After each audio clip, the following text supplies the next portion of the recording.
We ended season 1, and the template for the entire season was, men behind bars. Our kind of, central meeting place for all our characters was a prison. And so that became a character that people were accustomed to. So in season 2, we were kind of reinventing, the tableau, as it were. We were, turning Fox River into the entire American landscape. Paul's pitch for season 1 was in the prison, season 2 was on the run. Prison Break season 2 has completely transformed and reinvented itself. I mean, it's completely a different show, yet with the same intensity. It's the same characters in a completely different world, a whole new dynamic, then new characters thrown on top of it.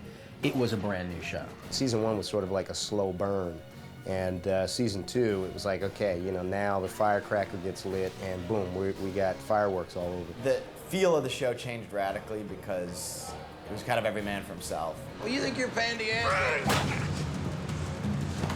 It's actually quite liberating as a writer to not be stuck in the same confines, season after season. And I think if we had remained in prison, I've always said the show is called Prison Break, not Prison Stay.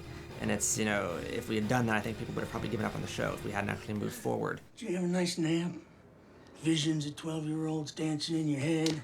I think the biggest challenge was that script-wise, we had this central hub, which was Fox River, which, everyone kind of came in and out of Michael's life. Now, once they were outside the walls, the challenge became to tell a fragmented story, because we had 8 different guys escaping that all had different agendas, effectively, except for maybe Michael and Lincoln. And so it's not going to hang around and play the exoneration game with Michael and Lincoln, nor is Sucre, nor is Abruzzo. These guys all have to scatter to the winds because we had to establish that their motivation was so intense to break out of season 1 that they would stop at nothing to get to that end game. So the challenge was to be able to tell a cohesive story with 6 or 7 different balls up in the air at once. So it became a kind of fragmented narrative, but for the most part, I think we pulled it off. I think we all know, first of all, it starts with the script.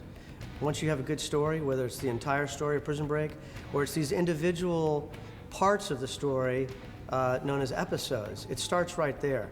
And the way that Paul and Matt and the writing team has designed these scripts, it's a series, it's a show that is constantly on the move. And you have to be. When you have a group of escaped convicts from a prison, it's got to be moving. The prison is a character. And not having that prison there took away so many of the devices. There's so many things inherent in a prison that give you story. Basically, our prison was the United States, was the world, was what was their obstacle. And that was the biggest difference for us, and the biggest challenge was, how do we get these obstacles, how do we make it real that these guys still have problems when they are free? With season 2, there's trains, planes, automobiles, new towns. In one episode we could be in Chicago, New York, Utah, or just out on a road somewhere. So to try to find that and produce that in one episode is a huge task. I mean, kudos to Dallas crew, because the demand for production was so much higher than season 1, just physically and production-wise. We sort of got to rely a little bit on Michael's tattoo in the first season, where we always could go, we could say, oh, well, there's this new tattoo over here, and that's never been there before, but, we would work it into a story and add that to Michael's tattoo. And we had something to sort of guide our episodes, the beginning, middle, and end of an episode, revealing what this tattoo actually means. We didn't do that so much the second season, so the story sort of just started steamrolling, like growing out of each other. The last episode ended badly. How are we going to get out of it this episode sort of became more the engine to it rather than discovering a new tattoo and doing it that way. So I think that was a really big challenge, to sort of be getting away from that. And so it was just kind of juggling individual storylines and finding a way either thematically to kind of make a whole for each episode, or to find just a way to have each storyline be compelling. And the thing we found out is that each actor was somewhere supporting in the first season. Once they get out second season, and this person has to carry their own storyline, every actor essentially had to be a lead. And so when you're dropping to any of these people, it's only them and their supporting cast at that point. So that's when you really find out who can kind of carry a storyline. The most difficult part about doing the show really has to do with the actors that we put together in the ensemble that we started with in season 1, and I'm very fond of actors and their process. So the hardest thing for me is losing them and having to reestablish chemistry, with different combinations of people, and that's an exciting thing, but it's also kind of a scary thing in a way because chemistry is not always just there. And I think that was one of the things that made the show take off to begin with. I think that group of actors, that initial core ensemble, the original players, if you will, they were just tremendously talented and they worked so well together, and it was easy to write for those folks because they really offered so much in terms of backstory and characterization. Link, what do we got? Money, passports, prepaid phone cards. Aren't you Ryan? Did you see mine? Phineas McClintock.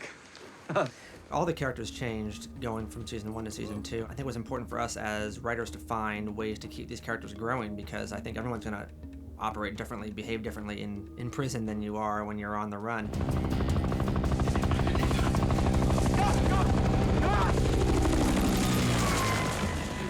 Once the gang escapes, thanks to TV and the media, everyone knows about it. This wasn't exactly the most quiet prison break in history. I will gun you down, Schofield! I was looking forward to leaving the prison behind, but now I look back on these long and leisurely scenes in the prison yard where we're just talking about this, that, and the other thing, occasionally wondering if a CO might be listening in. But this season, we're free, except every scene seems to have the sense of tension and dread because anyone could be coming at you from anywhere at any time. We are in business. It's going through. It's not a question of him leaving the prison and that door is now shut. I think he is very much psychologically still behind bars, still dealing with the fallout from the loss of his relationship with Pope, who was a surrogate father, his relationship with Westmoreland, who was a surrogate father, and especially his relationship with Sarah. And I'd like to believe that Michael has a plan somewhere down the line to go back and make things right. I would like to believe that at the end of the show, you know, when Michael and Lincoln have their scuba shop somewhere in Mexico, that Sarah's working behind the counter. Man, it's quiet out here. Inside, there was always noise, you know. Someone yelling, guards making rounds. Kind of got used to it. You're right. We should go back. Season 1, there were 2 parts to Lincoln's journey. The first part was he'd given up hope and he was at peace with his destiny. Certainly didn't agree with it and certainly didn't want it to happen, but you know, the finality of the chair made Lincoln realize that, you know, he had to find redemption with the people around him. And then once Michael broke in, all of a sudden Link had hope. He didn't want the hope because he thought that Michael's plan of getting him out was stupid. That wasn't gonna happen. And season 2, Lincoln has touched his fire again. You know, his zest for life has come back. And we see that in his passion, in his volatility. And that's been really cool for me to bring those layers out in him.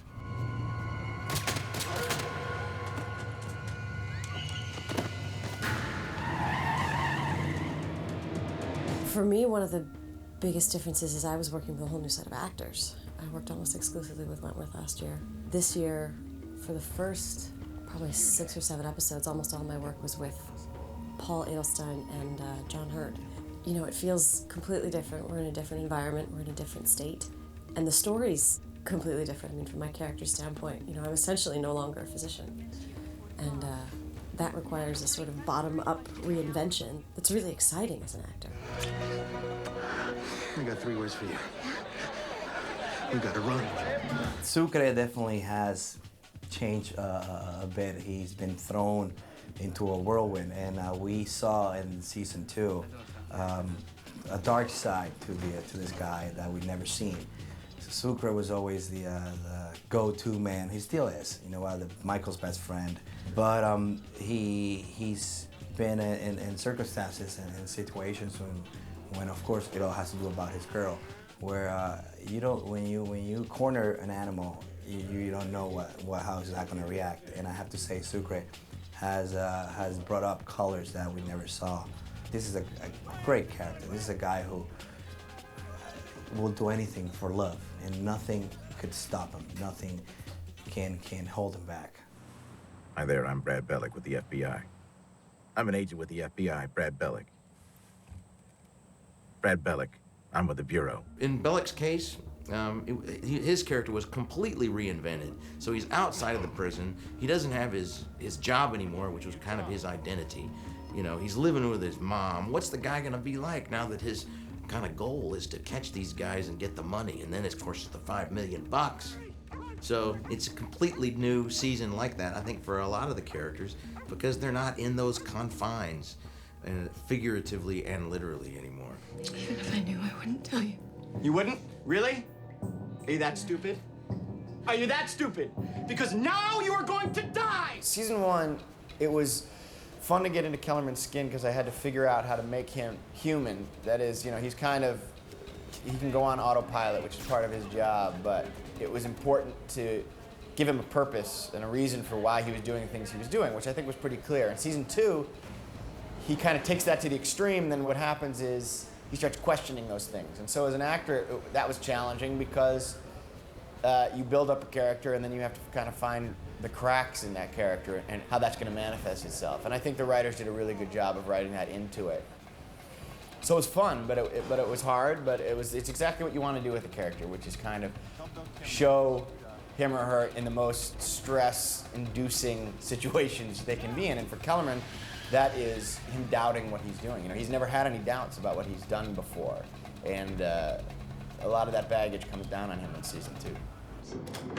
Can I write a check for the food? Because I don't have... Hello, Mrs. Hollander. They say a good woman is hard to find. Well, if that's true, you must be very, very good. Don't be frightened. Teddy's home. One of the things I miss about the first season is the day-to-day hanging with my boys. There's a sense of family when we were all together last year as actors. Now, as characters, of course, you know, they hate me and I hate them, so it's fine. But as an actor, I really miss them. And that's probably been the biggest challenge for me, is like, how do I find my niche? And again, it's okay that T-Bag can't find his niche because he's out, he's alone, and he's trying to survive. And you'll see in the first several episodes of the second season, there's, you know, every episode, the joke is, how many people is T-Bag gonna kill in this episode? And the trick is to make sure that I play it like, that I absolutely had to kill these people. I didn't really want to kill them, but I have to in order to survive. It's just a little reminder I have to tell myself that that's why I'm doing it. Because otherwise, he's just crazy. Two things in life are certain, Liz. Lang. Death, taxes, and the fact that a man on the run will make a mistake sometime in the first 72 hours. Needing distance, he'll steal a car. Needing money, he'll rob a store. Needing help, he'll trust someone that he shouldn't. And when he does, he will leave behind the crumbs that will take us right to him. Well, in kind of conceptualizing Alexander Mahone, the writing staff kind of, you know, knew we had to get a nemesis for Michael, someone that was, you know, his intellectual equal, so it would be a chess match over the course of the season. And, you know, initially, you know, after we'd kind of broken the first few episodes, the idea was this guy was just a hard charger, a cop that really wants to get his man. And, you know, we've seen that a million times, but it's just like it's old. And so we were trying to find some pathos in the character, something that made him different, that made him vulnerable, that made him human. And we also kind of wanted, interestingly enough, we wanted him to be a victim, because if you really watch season 2, all the characters are a victim in some way, shape, or form to the conspiracy, right? So with Bill playing the role, he's one of those guys that's born with, you know, such an interesting look. You know, the camera takes to his face so well, so just the little tweak of an eye that he does is just so interesting. And that's hard to do. I mean, that speaks not just to like how he looks, but also how he's able to just move in microscopic little tweaks and the such, and so you're so curious about what's really going on behind those eyes. So in that sense, I think that we were psyched to get him, you know. There's one big difference between you and I, Michael. You just proved it. You can't kill. And that's what it's gonna take to stop me. Because I don't have the same reservations. I can't. I find it a little surprising at times when people just see Mahone as a one-note bad guy. I honestly think you're not really paying attention. The things that people in this show, characters in this show, Bill Kim and on up in the company's aspect of the storyline. These people have something over him that they twisted. I mean, how do you think of this guy as a bad guy? They hit his 5-year-old with a car and broke his legs. What's a bad guy? Because he went after and buried somebody in his backyard. Wrong thing, can't do it. People shouldn't bury people in their backyard.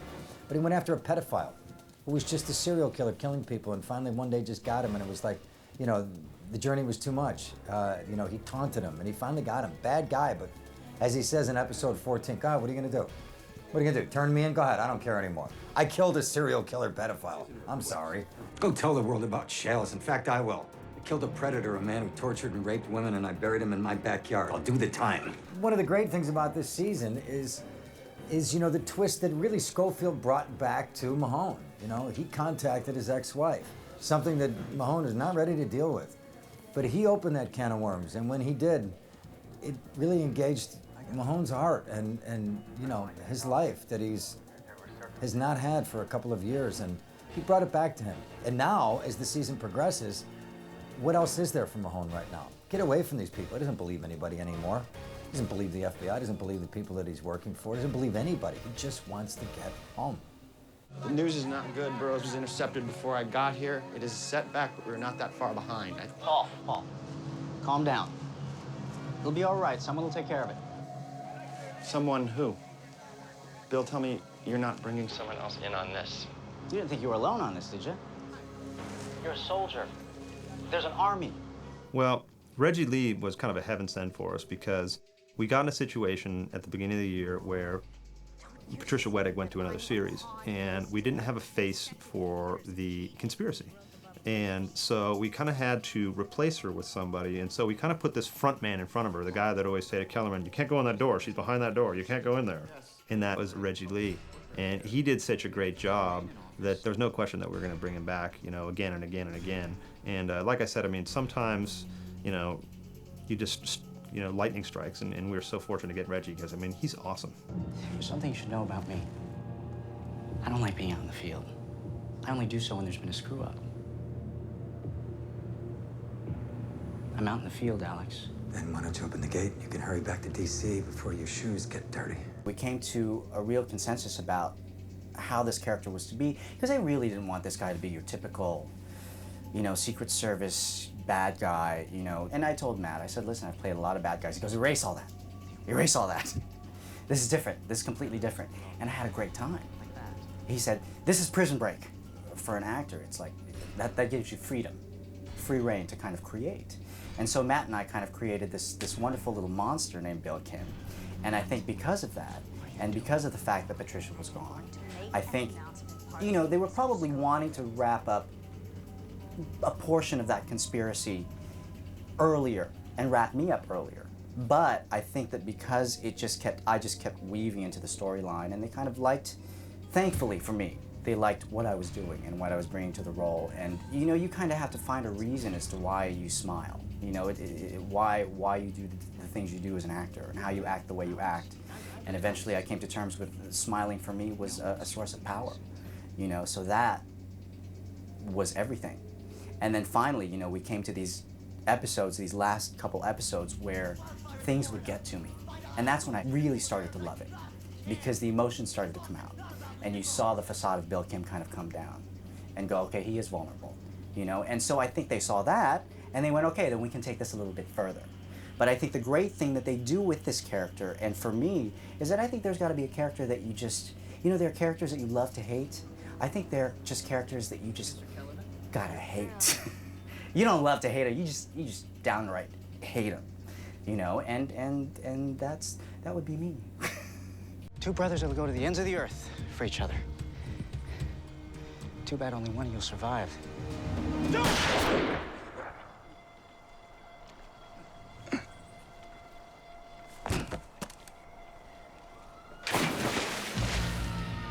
I think what happens is, from one season to another, all of the trappings change.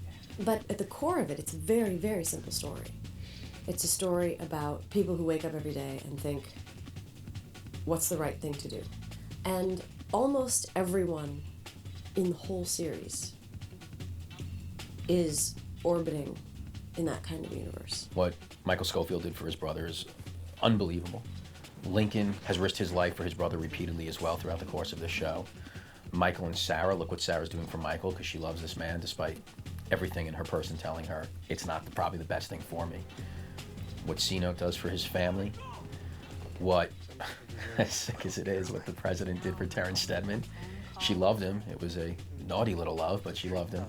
And what do you do for love, for people you love? And there are no boundaries. And that is a lot of what this show is about. That sense of family, that never quite goes away, whether it's T-Bag trying to find his family, Mahone trying to get his roots back, the brothers trying to do the right thing to get their family as well. It just sort of takes care of itself, it seems. I mean, I know those writers put in a lot of work to try to make that work and figure it out. But it's so much in the muscles now of the piece to keep that in there. I would think it's almost secondary that that's going to be there. And every script I read, it still is there. It doesn't matter whether it was in prison or not.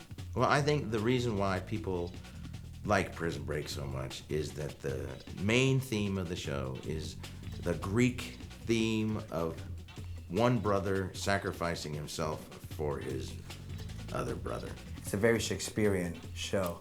It's about characters, it's about love, it's about betrayal, it's about murder. So reinventing the show, it's really wouldn't matter as long as we keep those characters going. They fall in love with Michael, they fall in love with Lincoln. Some have fallen in love with Sucre. Believe it or not, some of them have fallen in love with T-Bag. It's a hate-love thing going. So as long as people are invested in these characters and we keep bringing great plot, as long as you give the audience things to cry for, things to laugh for, as long as you get these people invested and coming back every Monday, then we got a series.